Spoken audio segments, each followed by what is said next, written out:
Hi everyone, Al here with the final episode review of My Home Hero Season 1, so let's jump into it. At first we see Tetsuo remembering an incident of Reika almost drowning at the beach. We see that Tetsuo is still being strangled. Then we get a flashback of how Midori never really loved anyone in his entire life until Nobuto was born. That was the moment he felt love for the first time in his life. Nobuto grew up and ended up in a juvenile detention center, so Midori got divorced and quit his job. He felt like he was worthless, but the organization told Midori that he needs to love Nobuto more in order to feel like a human again, so Midori did just that and bounced back on his feet. Honestly, I can't bring myself to hate him because whatever he did was for his child's sake, and most parents forget what's right or wrong when it comes to their children. A prime example is Tetsuo himself. He is committing crime after crime because he needs to protect Reika.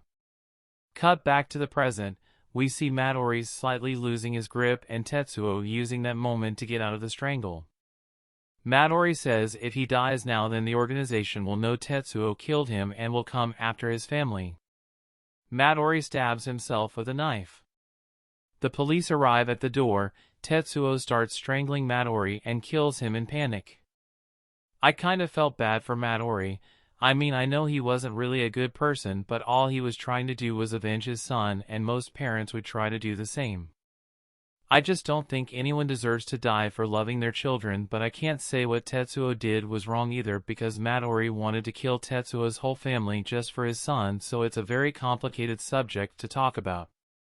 Moving on, we see Tetsuo making a hamster excuse and telling the police that he can't meet them right now. The police tell him not to make so much noise and then leaves. We see Tetsuo doing some cleanup in the apartment. Doi comes to look for Midori and then leaves because he thinks Midori left. Doi calls Kubo to tell him the situation. Kubo tells him to never mind Midori and head back to their hideout because he needs to focus on their next task. This part made it very clear that the organization was just using Midori and Nobuto, which is very brutal to see because two people lost their lives and no one really cares. Now I do think they will go after Tetsuo if they find out Midori is dead, but that doesn't change the fact that they don't care about his well-being. Next we see Kaisen calling Tetsuo and asking him why he didn't come home for dinner. He just tells Kaisen to protect Reika. We see Reika and Kaisen talking about the incident where she almost drowned, and Reika saying how she realized now that Tetsuo always has been looking over her. This was really sweet, and it showed that Reika isn't exactly dumb or anything, rather she is just childish, and it makes sense given her age. Then we see Tetsuo burying Midori in a forest and thinking if there will ever be an end to all this. He then lets out a cry of regrets and frustration in the rain. Then we see him return home and find Kaisen waiting for him. She slaps him because she thought he was gonna die. Tetsuo enters the house and Reika scolds him for making them wait and says he shouldn't make Kaisen worry too much about him. They eat together and we see a montage of Kaisen, Tetsuo, and Reika enjoying life. The scene of Tetsuo crying hit the feels really hard because it was a cry full of many emotions.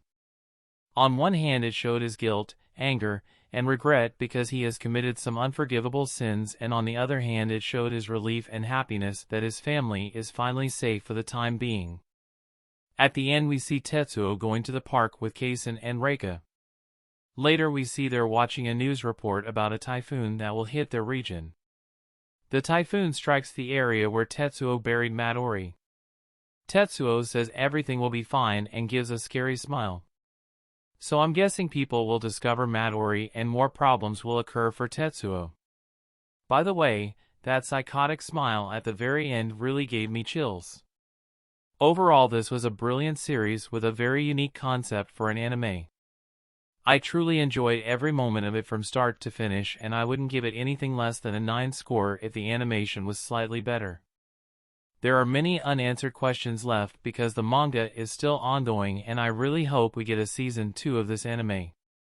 It's very unlikely though because this spring season was full of good anime, so most people glossed over it without giving it a chance, and so it didn't perform very well.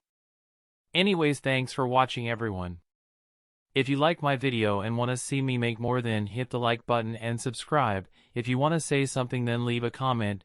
You can also follow me on Twitter or check out my Facebook page. Links are given in the description. Until then, see ya.